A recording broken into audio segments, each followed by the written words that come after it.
Good Thursday evening, South Carolina weather watchers. Hopefully, everyone has had a fantastic Thursday. I'm your host for South Carolina Weather, Just Peterson, and let's go ahead and talk about the weather for your Thursday evening going into your future. Looking at the winter weather radar, we do have some rain going on all the way from northern North Carolina through Virginia, West Virginia, Ohio, as well as Kentucky, going into Tennessee, Louisiana, as well as Arkansas and Mississippi. We even have some flooding going on in Benton, Kentucky. That's in western Kentucky. We also do have some snow going on up there inside New York, maybe even some rain and some ice going on inside of or near Chicago. Rain and snow going on probably from Nebraska through eastern Kansas, western Missouri, as well as the panhandle of Texas and Oklahoma, getting some rain activity as well. And if you move over here to the west, we do have some rain and some snow activity, especially in the Pacific Northwest as well. And that's pretty much it for what's going on right now. So let's go on and talk about our cloud cover. Cloud cover right now is actually pretty heavy throughout the entire state. I mean, you might have some patches here and there that might be a bit clear, but overall, it's cloudy pretty much for everybody. And then if you go to your future cloud cover, you go on and push this forward. This is around 12 hours out right here. Cloud cover is still taking over the state, and then as you move into around tomorrow night, looking to be again just another cloudy time, and then as you go into Saturday morning, some cloud cover, probably coastal regions, and then pretty much clear everywhere else. And then as you go into this is Saturday night, pretty much overall scattered cloud cover activity as you go through. Current temperatures right now, let's go on and zoom in. We'll do the Midlands first. Temperatures 52 in Columbia, as well as 52 in Chapin, 52 in Newburgh, as well as Winsboro, 50 in Camden and Bishopville, as well as 50 in Sumter, 52 in St. Matthews, as well as 53 in Orangeburg, 53 in Bamberg, as well as Barnwell, 52 in Aiken and Augusta. Moving down here to the low country of South Carolina, we do have 59 in Charleston, 57 in Allendale, as well as 53 in Moncks Corner, 55 in Somerville, as well as 53 in Walterboro, 53 in Beaufort, 53 in Ridgeland, as well as 55 in Hilton Head Island. Moving up here to your temperatures up here inside the PD region, 52 in Myrtle Beach, as well as Conway, 53 in 53 in Myrtle Beach, 52 in North Myrtle Beach, and then 50 in Marion, as well as 50 in Lake City and Kingstree, as well as Florence in the 50s, as well as 48 in Dillon. And then moving up here to the upstate of South Carolina, we do have 50 in Spartanburg, as well as 46 in Greenville, 46 in Pickens, as well as 48 in Gaffney, 50 in York and Rock Hill, and Chester, as well as Union, Lawrence, all these places inside the 50s. Clemson 46, Walhalla 46, and Anderson 50. Here's your low temperatures for tonight: 43 in Anderson and Greenville, as well as Spartanburg, 45 in Rock Hill, as well as 46 in Cheraw, 48 in Dillon, 52 inside of Myrtle Beach, as well as 51 in Georgetown, 50 in Moncks Corner, as well as 53 in Charleston, 49 in Walterboro, as well as 53 inside of Hilton Head Island, 49 in Barnwell, as well as 48 in Aiken. Here's your rain index. There is a chance for some rain, mainly around a 10 to 20% chance, so not very high at all. But it's like the very far upstate, near the Georgia, South Carolina, and the Georgia-North Carolina border, just to the north and west of Greenville, Spartanburg. So let's go on and check out the models, just see what they say real quick. So here it is right here. We're at the 0Z already as you go in and push this forward through tonight. And you're not really looking for anything. I mean, you may get some shower activity, but that's around 12 p.m., so that's outside of that. And there goes some rain, that storm potential that we've been watching for Friday. As you go through around 3, 4, 5 o'clock p.m., all these showers and heavy thunderstorm activity continues. Here's 8 o'clock p.m. right here, continuing to push that through. And then you might even get some thunderstorm activity low country PD region at around 12 to 1 o'clock in the morning, then some showers following up behind it. Overall, not doing much though. But most of this will really enter in by around 2 p.m. up there inside the upstate, Midlands maybe around 7, 8, in the low country PD region as late as 11 p.m. to 12 o'clock in the morning. And past that, that's pretty much it. But just tonight, you're not really looking at much for tonight into tomorrow morning. So now let's go on and talk about the future. And when I say that, or not the future. Let me go on and talk about the. Let me go on and talk about severe weather and excessive rainfall real quick.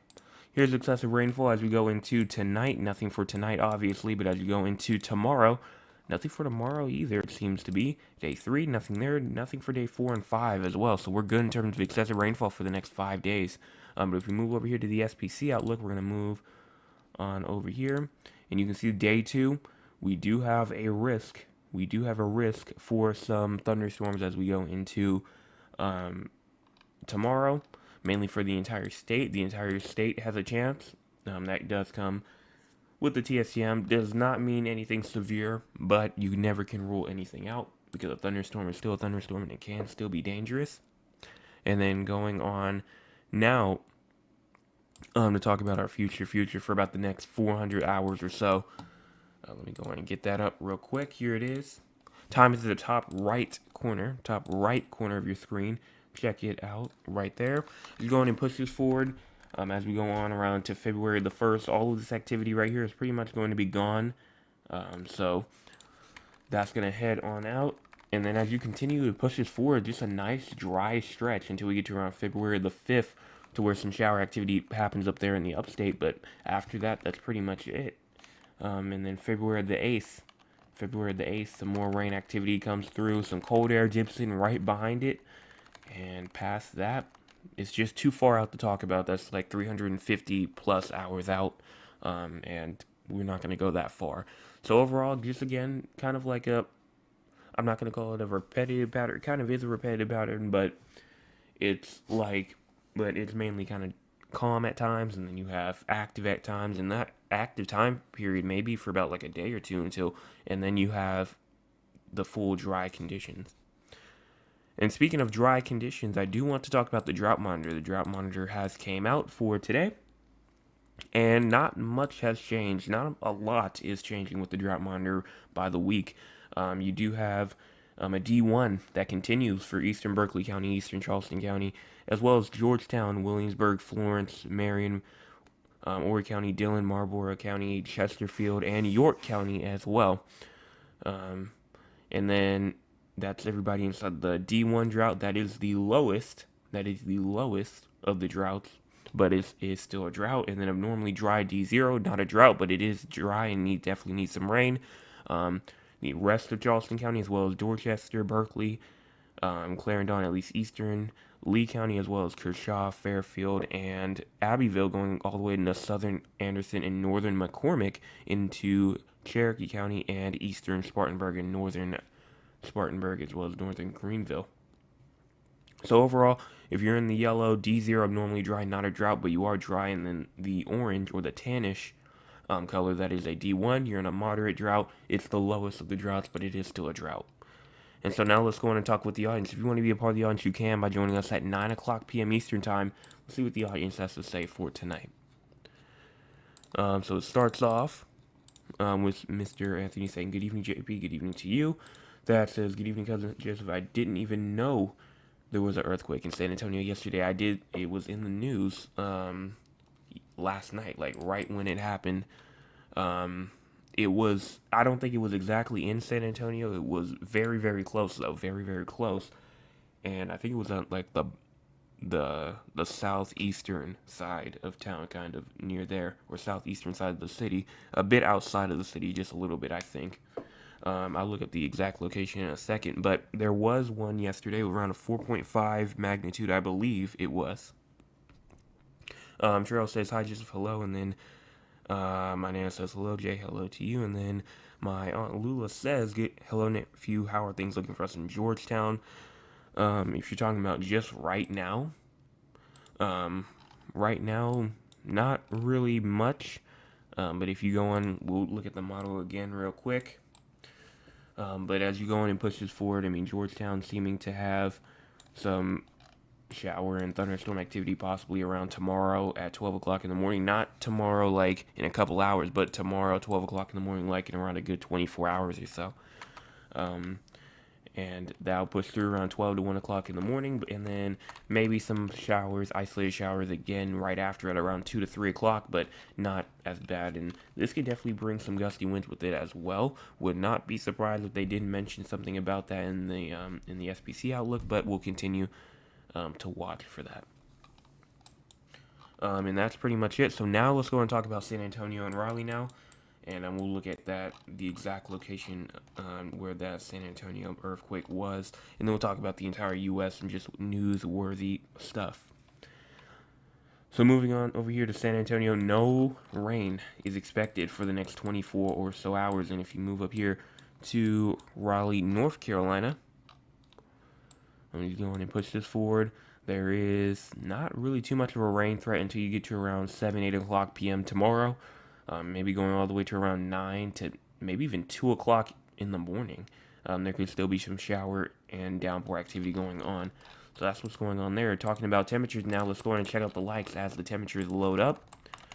So we have 6 people watching. We had 10 earlier, and we even have had 21 people. We've had 21 people show up tonight, so make sure that if you have not hit the like button so far, make sure that you go on and do so. So here are your low temperatures tonight in Raleigh at around 49, 47 maybe. High temperatures tomorrow, 72. Low temperatures tomorrow night at around 49. And then high temperatures probably getting off to around 55 at around 1 p.m., but will drop as the afternoon and evening progresses. Moving on over here towards San Antonio. Low temperatures for tonight in San Antonio will actually be around 45. High temperatures tomorrow, 71.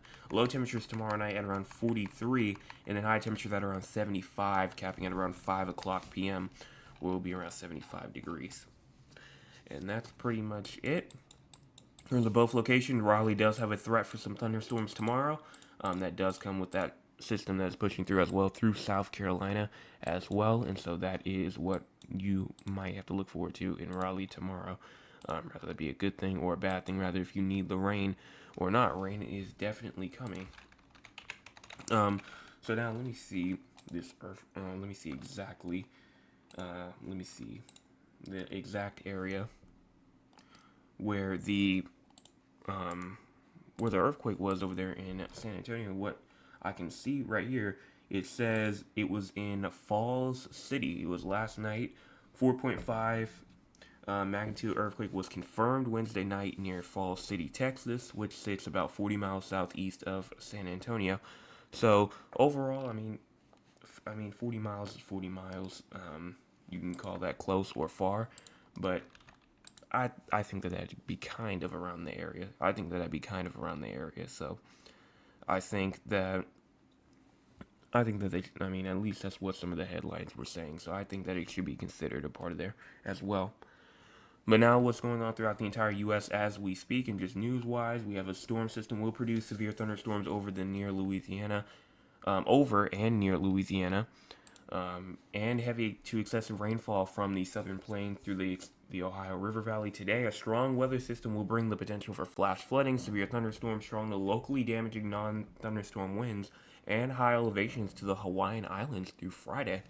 That's something that is very interesting. We also do have some winter weather advisories up for places up there in New York, New York City, eastern Pennsylvania, as well as western Massachusetts and Connecticut. Fog will be happening inside of Illinois. We also do have some blowing dust going on inside of western Texas as well, with gusts of up to 70 miles per hour possible, and then winter storm warnings all the way up into the Pacific Northwest with some flooding concerns going on in California. So that's not down there towards Los Angeles, to where the wildfires have been happening, but to the northern side. And that's pretty much it. So hopefully everyone enjoyed the forecast tonight. Let me check the chat one more time. Tish says hello to you. And then Thad says, yeah, I know where that is. Thanks for bringing that to my attention. No problem for that update. Anytime there's any sort of earthquake or anything like that, I will always bring it to y'all's attention, of course. So As long as I keep this channel up, I will keep on doing that. One way how you can help me out, though, is, again, by hitting the subscribe button, share button, and like button so we can get it out to more people. More information to more people as well, and just more newsworthy stuff that's going on weather to more people as well. So make sure that you go on and do that. And I will be back. Tomorrow morning with your Friday morning forecast update. Everybody have a fantastic rest of your Friday. I mean Thursday, not Friday. Friday.